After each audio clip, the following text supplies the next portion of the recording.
Definitely my dog.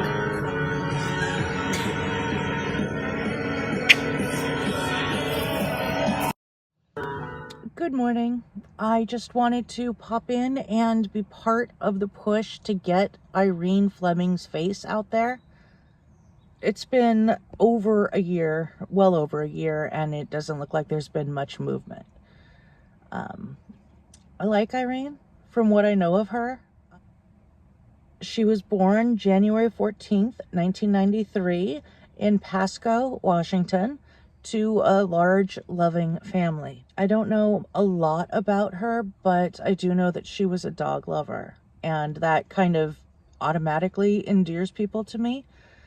There's something inherently trustworthy about someone who loves dogs, or who is loved by dogs, I guess.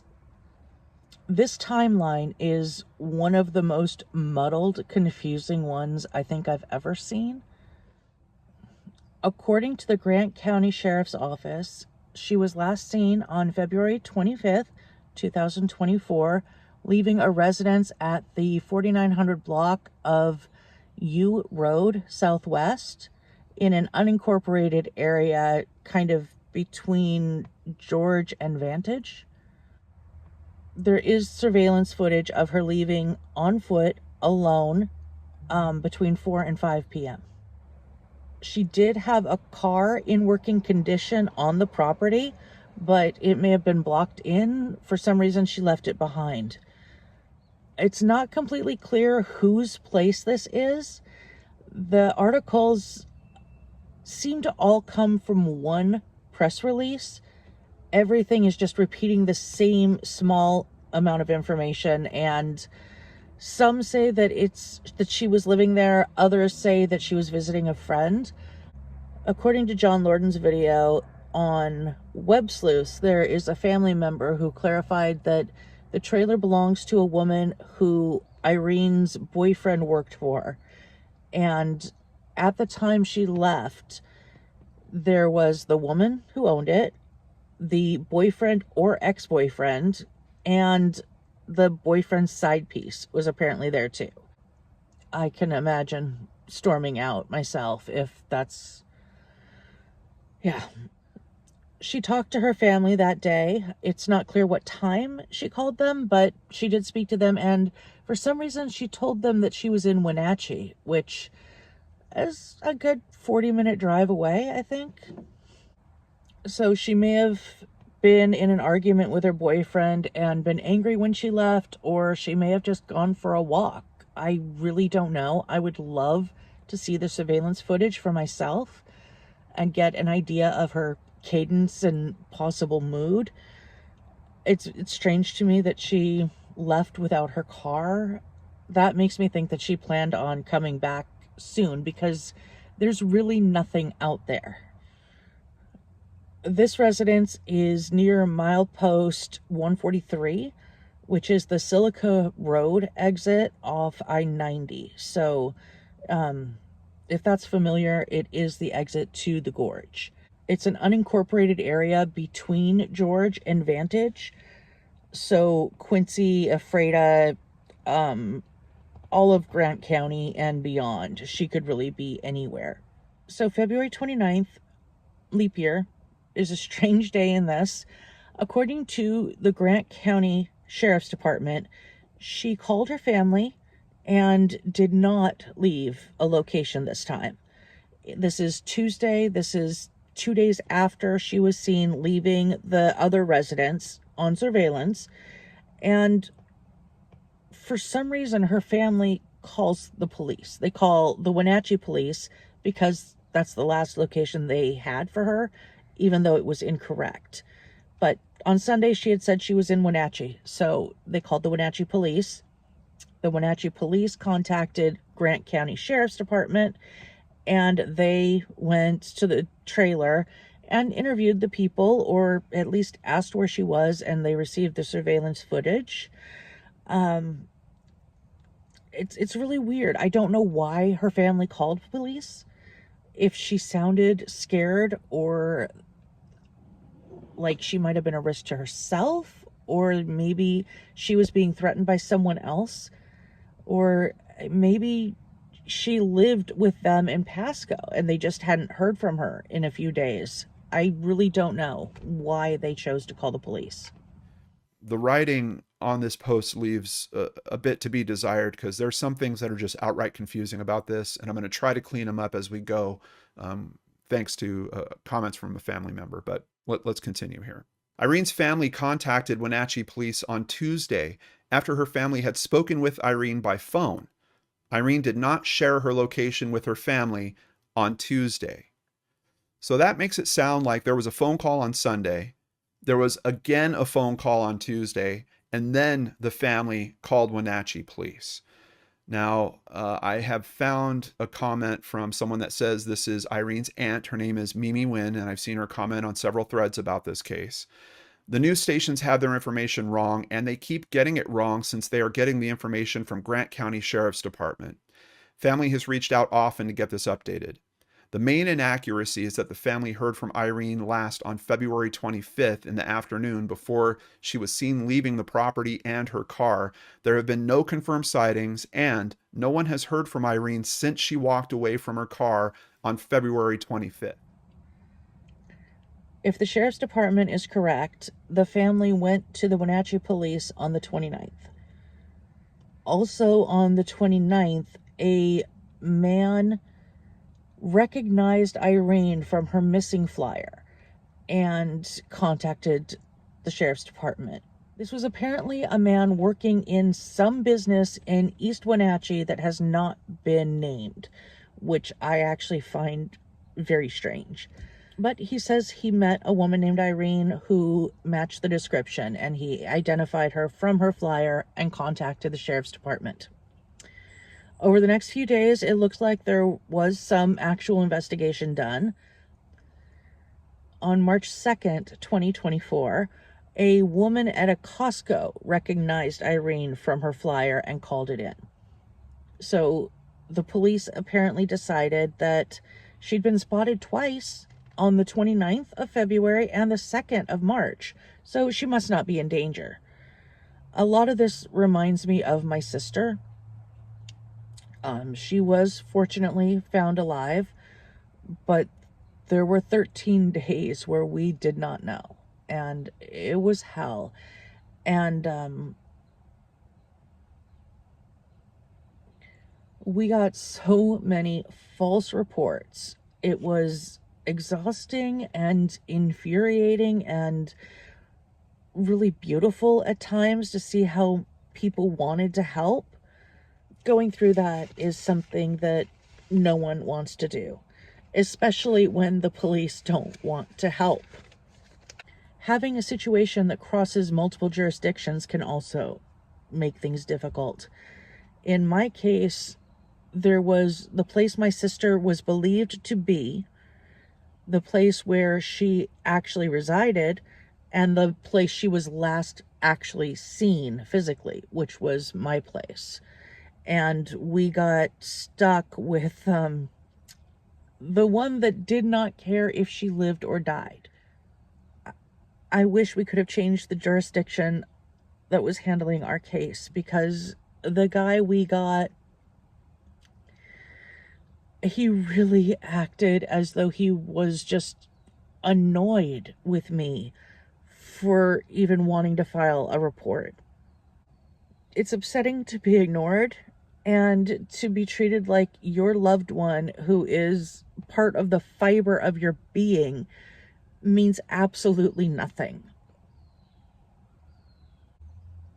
I might be projecting a bit. My sister wasn't worth the time for the police, and I'm seeing it very similar in Irene's case. It's been over a year, and it doesn't look like the family has been getting much help. In fact, I can't find anything, any updates after March 3rd, which was Sunday. It was the 1-week anniversary of her missing. So Irene was last seen on the 25th for sure. She was possibly spoken to on the 29th. And then she was cited on the 29th and on the 2nd by people who didn't know her in person. Apparently, Grant County Sheriff's Department decided that this was credible enough to declare there's no evidence of a crime and no real reason to think she's in danger. The Sheriff's Department did request a warrant to ping her phone, but I guess it was denied, so it doesn't seem that they even bothered to try for a warrant for her car or for the residence that she was last known to be in. And it might not matter what happened to the trailer if she really did speak to her family a couple days later. Okay, according to the Tri-City Herald, there were several witnesses. None of them are named, and I have no idea the extent to which they were questioned or spoken to. And then everything falls off. It's just done. The Sheriff's Department decided that no crime has been committed and went about their business. There is one update not long after the disappearance, which I think is a really good idea. Her ex-boyfriend, Clint, has been arrested, and they put out a rumor control update that just clarified that it was unrelated to her case. I think it's a really smart move by police to try to tame gossip and rumors that can be absolutely immeasurably devastating to people's lives. There are a lot of people related to every case. There are coworkers, family members, old classmates. There are so many people who feel invested and connected, and sometimes rumors get going in small towns and people's lives can be destroyed quickly. So all these people are caught up in this whirlwind of tragedy and pain, and there are people that just want to be a part of something, and there are people who like to stir up shit and just maybe get revenge on somebody that they dislike and they see an opening. These people are all going through something, and it's very easy for somebody with negative intentions to just insert themselves into a situation.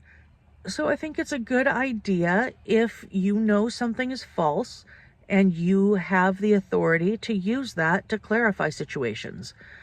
I do have concerns about this boyfriend. I think he may be responsible, allegedly, possibly. I am curious about this young man's potential relationship with law enforcement. I know nothing. Like, Jon Snow is Stephen Hawking compared to me, but I do know that there are CIs and situations where police will cover for someone, or at least deflect from someone who might be providing them with useful intel. This can happen even if the crime is worse than the tips that they're feeding to the police, because it's good for a cop's career, and a reliable source is a difficult thing to cultivate. Plus, it's not necessarily a one-to-one, and I think some cops might be able to justify it by saying it's not one bad crime to one small crime, it's one bad crime to dozens or hundreds of smaller crimes, and that all adds up. I don't know that that's happening, but if it were, I kind of doubt they would have made the arrest that spawned the rumor control notice. It looks like there might have been some abuse, domestic violence between Clint and Irene. She was with Clinton Bryson, her ex-boyfriend, who has a known drug addiction and has hurt her many times. They were at a woman's house where he would do side work. There is footage of her leaving on foot very quickly. We have followed all leads and detectives seem to not help us. Her friend Maggie has the whole surveillance footage and has given it to detectives, but will not give it to Irene's mother, which has made this very difficult to really dig deeper. Ellie messed up royally by saying she wasn't in danger. She was with her very abusive ex again, who is a known drug addict and who frequents prison often, and she left after a fight between them. The woman whose house she left, and the ex's side girlfriend were the last ones to see her or say something about her, but seemed to know nothing. Obviously, no one knows what goes on behind closed doors, but generally, loved ones have an idea when there's a serious situation going on. The first thing an abuser is going to do is isolate his victim to the best of his ability, or hers, obviously, but usually it's a him. They don't want someone reinforcing the person's value. It's harder to break down someone when they have other people telling them that they matter and they deserve better. Isolation also makes the victim feel that there's nowhere to turn when they are ready to leave. And that's a really scary thing, to feel like you haven't been there for your friends and family. You've cut them out of your life. They're not going to want to see you. You don't have anywhere to go. You don't have any money. You don't have anything. I know that's not necessarily Irene's situation, but it's a common situation. And if it wasn't, I feel like Irene's relationship with Clint might have been heading that way. It seems to have been pretty toxic. We know statistically that if domestic violence is part of a relationship, the two riskiest times for a woman, and it is usually women, the most likely times for them to be killed is when they're pregnant or when they're trying to leave. And I don't know if she left this argument with the intention of leaving him. They were reportedly fighting, but she could have just gone to get some space and breathe. It's also possible that she just went for a walk. The web sleuth piece says that he is her ex, that is over. He is already her ex when she's there, and it does refer to his side girlfriend. If he is her ex, I don't know why that's not his just girlfriend, but that's how it's referred to by the family member. So I'm not sure what was happening, but it does not sound like a healthy relationship that was on a good, stable path. You know, obviously there's a plausible scenario where they fought, she left, he chased after her, he killed her, he hid the body. Maybe the police are covering for him because he's a CI. I mean, there are definitely drugs in Eastern Washington, in Grant County, through Chelan.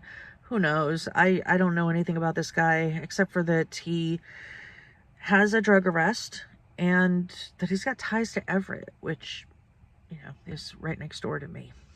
There's just so little here.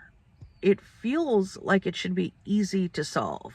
Like it's just 5 big puzzle pieces in a little child's kind of puzzle. But someone turned them over and trimmed the sides so they don't quite match up. And I just have no idea what happened. Until the Grant County Sheriff's Department decides to investigate and take this seriously, I don't think we are going to find out. I would say anecdotally, it's pretty clear she didn't just walk away.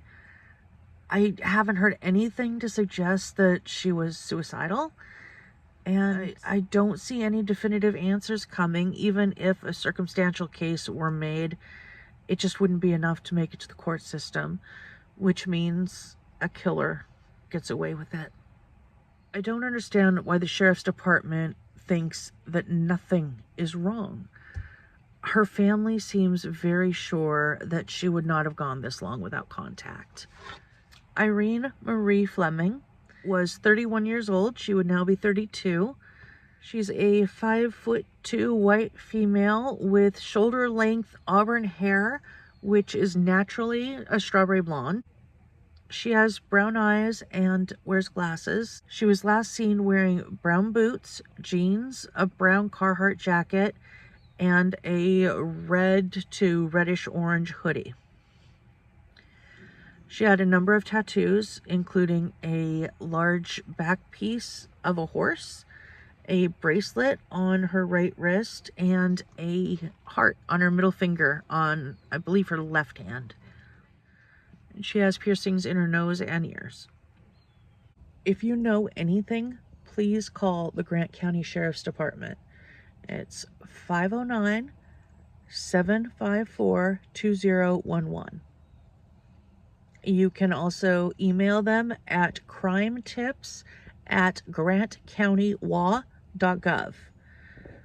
Now, her case number is 24GSO2216. The last person I see listed as a contact is Detective Bradley Poldervart, which is an interesting name, Poldervart. I kind of like it. Irene seems to have been a really beautiful spirit, and she shouldn't be given up on, at least not this easily. She deserved more than we've seen of the Grant County investigation.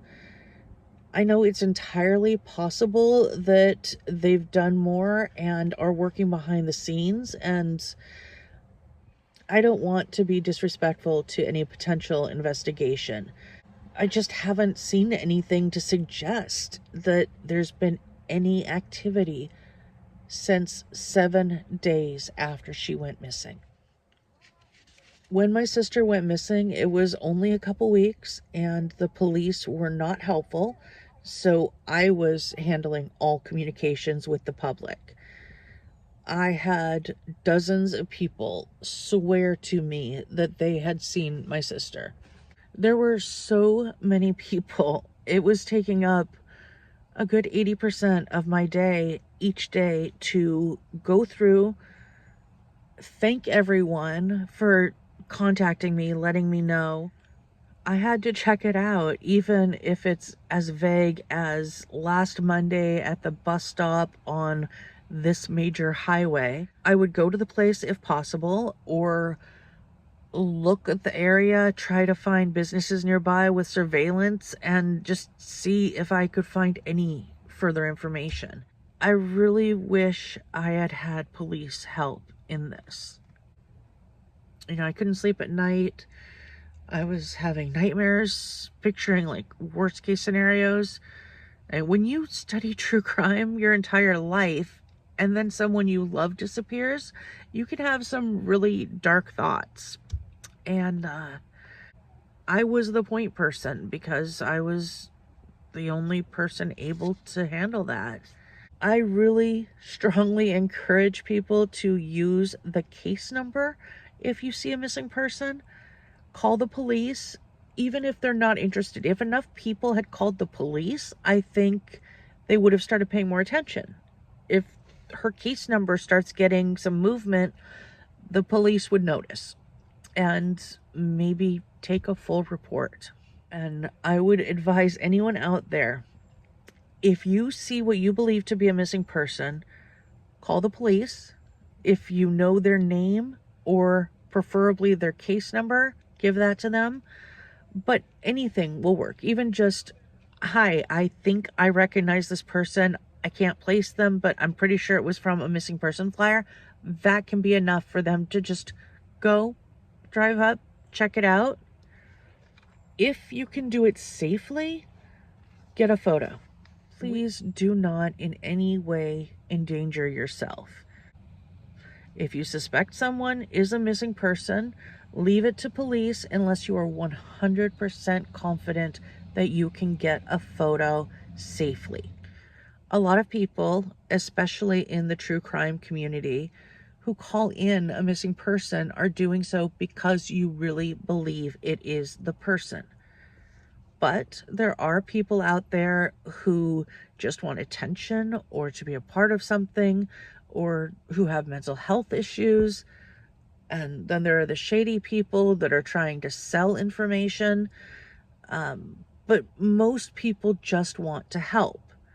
And the best thing you can do is report the sighting and safely get a photo.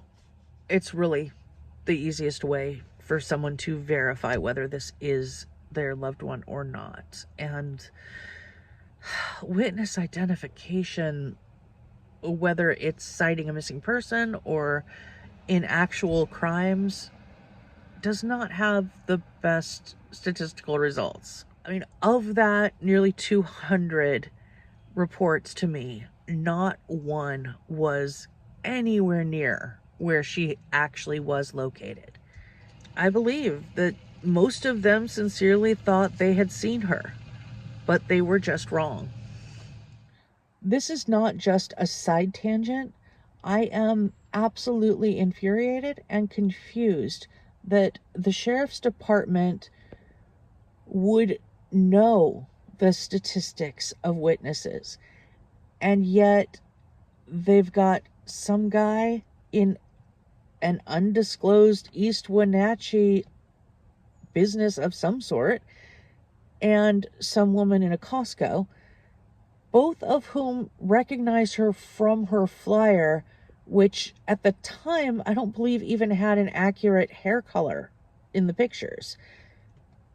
That's enough for them to just give up. They declared her safe. I don't get it. If you call 911 and hang up, or if, when I had to call 911 on a friend in a known domestic violence situation, the police are supposed to go and get eyes on the person.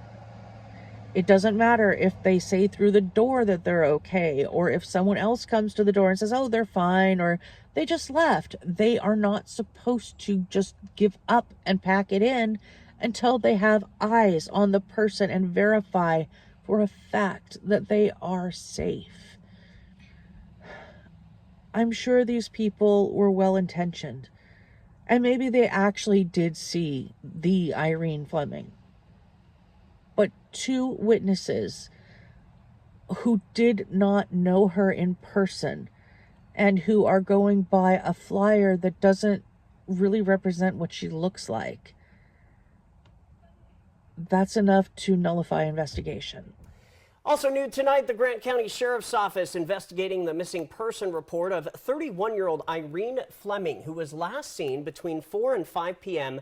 Sunday, February 25th, leaving a rural Grant County home. The Sheriff's Office says she walked away and nobody knows where she went. Now, detectives on Saturday received credible information from an East Wenatchee business employee who had made contact with a woman named Irene on February 29th. The employee says the woman matched the picture of Fleming. There is no evidence that Irene Fleming is in danger, but deputies still say they have been concerned about her whereabouts and whether she is safe since they were first notified by Wenatchee police. Irene's family had last spoken to her on Sunday, and during that call, she said that she was in Wenatchee. As part of their investigation, Wenatchee police asked the Grant County Sheriff's Office to check an address in the George area to see if Irene was there. It's true that Irene could be anywhere, but right now we have evidence from a credible person in the Wenatchee area who saw her at a business. We have a detective who's speaking with that employee at that business and trying to gain some more information. So if anyone knows where Irene might be, we just want to know that she's okay. So give us a call at 509-762-1160. How is that credible enough to stop looking for a missing woman? Oh, she's safe. She's been spotted. No evidence of a crime. Though we didn't actually look inside the house where she was fighting with her ex. So if there were evidence, we wouldn't have seen it. I really recommend checking out John Lorden's video on this. And I think he'll be doing an update, which I am really looking forward to. And I think he'll be able to figure out those puzzle pieces. I hope this video isn't as choppy as I think it might be. It's been a bit since I've been recording, and I'm sorry for that. But as anybody who follows me knows, I don't do cases but I will sometimes promote a missing persons case because it's so important to just get these faces out there. Irene's family loves her.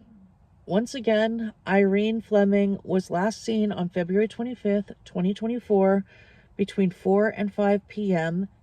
when she left a residence in the 4900 block of U Road Southwest on foot near George. Okay, her case number again is 24, which is because she went missing in 2024, GSO, Grant County Sheriff's Office, 2216. If you know anything, please contact the family and Grant County Sheriff's Office. If you live in the area, please share this or the John Lorden video or her missing flyers. I would recommend going to Missing in Wa on Instagram for flyers and for information about, missing people all over Washington State. And keep an eye out.